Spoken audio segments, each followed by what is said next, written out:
नमस्कार साथियों and good morning. मैं कुश कुमार सरल एग्जाम के यूट्यूब चैनल पे आपका स्वागत करता हूं। हम लेकर आए हैं करंट अफेयर के कुछ महत्वपूर्ण प्रश्न जो आपकी आगामी परीक्षाओं के लिए महत्वपूर्ण स्थान रखते हैं। तो शुरू करते हैं हम आज का पहला प्रश्न। मेरा पहला प्रश्न है, क्वाकवेरेली साइमंड्स विश्वविद्यालय रैंकिंग में 45वें स्थान पर किसका नंबर आता है? ठीक, तो ऑप्शन नंबर ए है IIT मद्रास, बी है IIT कानपुर और सी है IIT दिल्ली और डी IIT बॉम्बे। तो इसमें जो सही जवाब है वो फिलहाल आएगा IIT बॉम्बे। ठीक, 150 विश्वविद्यालय में जगह इसने बनाई है, 150 विश्वविद्यालय में। ठीक, 8 साल बाद।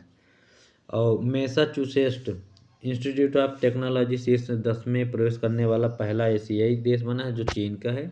ठीक, और क्यूएस में पूछे तो क्यूएस में 149वां स्थान है बॉम्बे का इसके क्यूएस में। ठीक, क्यूएस रैंकिंग 2023 में 172वें था। IIT मद्रास सबसे ज़्यादा कार्य करने वाला यही है और विदेशों में अपनी शाखा खोलने वाला IIT मद्रास है। जैसे श्रीलंका और मॉरिशस है, इसने अपनी शाखाएं खोल ली। अगला प्रश्न हमारा है, प्रश्न नंबर दूसरा है, ईद उल फितर को किस दिन मनाया गया? ठीक, तो आपको पता ही होगा ईद उल फितर कब था, 10 अप्रैल, 9 अप्रैल, 8 या 11। सॉरी, इसमें एक ऑप्शन गलत है, इसमें हम कर लेते हैं 11 अप्रैल। ठीक, ऑप्शन गलत हो गया, ये हो। तो इसका जो राइट आंसर फिलहाल 11 अप्रैल होगा। ठीक, यानी कल के दिन ही मनाया गया। अब ईद उल फितर के बारे में हम बात कर लेते हैं, ये क्यों मनाया जाता है। तो इस्लाम की तारीख के मुताबिक ईद उल फितर की शुरुआत जंग बद्र के बाद हुई थी। दरअसल इस जंग में मुसलमानों की फतह हुई थी जिसका नेतृत्व खुद मोहम्मद पैगंबर साहब ने किया था। युद्ध फतह के बाद लोगों ने ईद मनाना, अपनी खुशी जाहिर करना, यही इसका मेन लक्ष्य था। ठीक, और बात कर लिए इसकी शुरुआत जो होती है चाँद को देखकर होती है और चाँद को देखकर भी ही इस रमज़ान महीने को समाप्त किया जाता है। अगला प्रश्न हमारा है, महान समाज सुधारक ज्योतिबा फुले की जयंती कब मनाई गई? तो ऑप्शन ए है 9 अप्रैल, ऑप्शन बी है 7 अप्रैल, ऑप्शन सी है 10 अप्रैल और ऑप्शन डी है 11 अप्रैल। तो इसका जो सही जवाब है वो है 11 अप्रैल को मनाई गई है। बात करें ज्योतिबा फुले के जीवन के बारे में, तो इनका जन्म जो हुआ था 11 अप्रैल 1827 में हुआ था, बॉम्बे महाराष्ट्र में। ठीक, अब मृत्यु की बात करें तो इनकी मृत्यु हुई थी 8 नवंबर 1890 में। ठीक, अब इनके किए गए कार्यों को हम बता दें तो महिला शिक्षा तथा अछूतोद्धार का काम प्रारंभ किया था इन्होंने। पुणे में लड़कियों के लिए विद्यालय खुलवाया, महिलाओं के लिए अधिकारों की लड़ाई लड़ी। यह मानते हुए कि सामाजिक परिवर्तन लाने के लिए शिक्षा आवश्यक है, उन्होंने लड़कियों और निचली जातियों के बच्चों के लिए स्कूलों की स्थापना की। और 24 सितंबर 1873 पुणे में सत्यशोधक समाज, जो फेमस क्वेश्चन है, 24 सितंबर 1873 में इन्होंने सत्यशोधक समाज की स्थापना की थी। ठीक, अगला प्रश्न हमारा है, 51वें राष्ट्रीय महिला कैरम चैंपियनशिप का खिताब किसने जीता? 91, रश्मि कुमारी, बी प्रणेश, सी कोनेरू हम्पी और डी आर प्रज्ञानंद।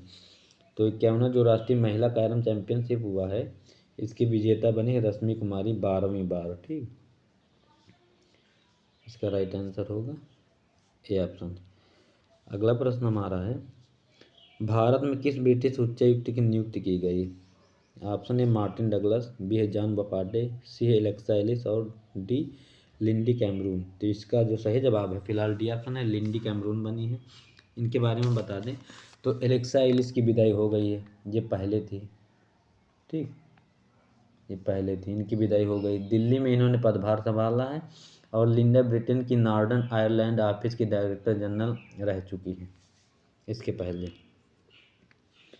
अगला प्रश्न हमारा है, RTI अधिनियम के तहत चुनावी बॉन्ड के वितरण का खुलासा किसने करने से इनकार किया? ऑप्शन ए है SBI, बी ऑप्शन RBI, सी है केंद्र सरकार और डी गृह मंत्रालय। तो SBI ने इसको ओपन करने से इनकार कर दिया। अब बात करें SBI। अब SBI की बात करें तो SBI का पहले 1806 में इसका नाम था बैंक ऑफ कोलकाता के रूप में ईस्ट इंडिया कंपनी ने इसकी स्थापना की है, ठीक। और उसके बाद इसका जो नाम था 1921 से 1955 में इम्पीरियल बैंक ऑफ इंडिया रखा गया। 1806 से 1921 में बैंक ऑफ बॉम्बे किया गया और 1843 से 1921 में बैंक ऑफ मद्रास किया गया। इसकी स्थापित डेट अगर बताएं SBI के नाम से तो 1 जुलाई 1955 में हुई थी। पहले इसका मुख्यालय वहाँ था कोलकाता, लेकिन अब इसका मुंबई में है। और इसके जो अध्यक्ष हैं दिनेश खारा इनके अध्यक्ष हैं, ठीक। अगला प्रश्न है हमारा 97वां ऑस्कर समारोह कब आयोजित किया जाएगा? 30 अप्रैल, 25 अप्रैल, 2 मार्च या 3 मार्च? तो इसकी जो घोषणा हुई है ये फिलहाल 2 मार्च को हुई है, ठीक।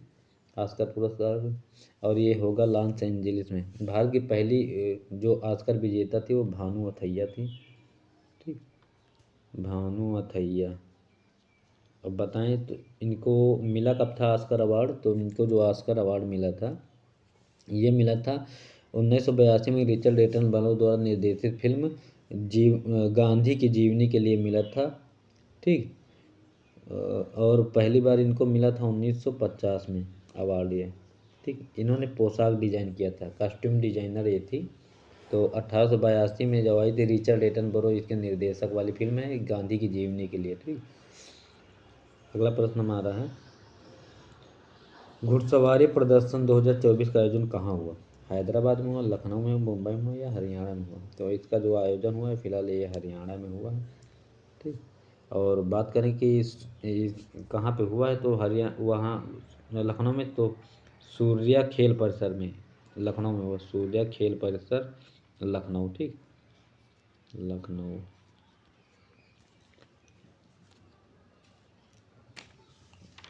अगला प्रश्न हमारा है भारत सरकार अपना वाणिज्यिक कच्चे तेल का रणनीतिक भंडारण कहाँ विकसित करेगा? ऑप्शन ए कर्नाटक, बी है मुंबई, सी असम और डी तमिलनाडु। तो ये करेगा फिलहाल कर्नाटक में। तो कच्चे तेल के बारे में हम बात करते हैं। सबसे ज़्यादा कच्चा तेल देता है इराक। फिलहाल इराक कच्चे तेल का सबसे ज़्यादा उत्पादक करता है। और फिर 22.24 अरब डॉलर का तेल खरीदा गया अभी 2022 में। सऊदी अरब दूसरे स्थान पे है, पर अब सऊदी अरब को पछाड़ के रूस दूसरा हो गया कच्चे तेल में, ठीक। अगला प्रश्न हमारा है हाल ही में चर्चा में रहा G2G समझौते का संबंध किससे है? अमेरिका से, इजराइल से, रूस से या फ्रांस से? तो G2G जो समझौता है फिलहाल यह है इजराइल से संबंधित है, इजराइल की राजधानी यरूशलेम। तो ये थे हमारे आज के कुछ महत्वपूर्ण 10 प्रश्न जो आपको 10 मिनट में ही महत्वपूर्ण आने वाली परीक्षाओं के लिए जगह देते हैं। तो तब तक के लिए बाय, नमस्कार। सभी लोग अच्छे से पढ़ते रहिए। अगली क्लास आपकी दोपहर के बाद जूनियर असिस्टेंट और समीक्षा अधिकारी की होती रहेगी। सभी लोग क्लास को ज़्यादा से ज़्यादा शेयर कर दें, सब्सक्राइब कर दें और मेरे इस चैनल को आगे बढ़ाने की कोशिश करते रहें। बाय सभी को।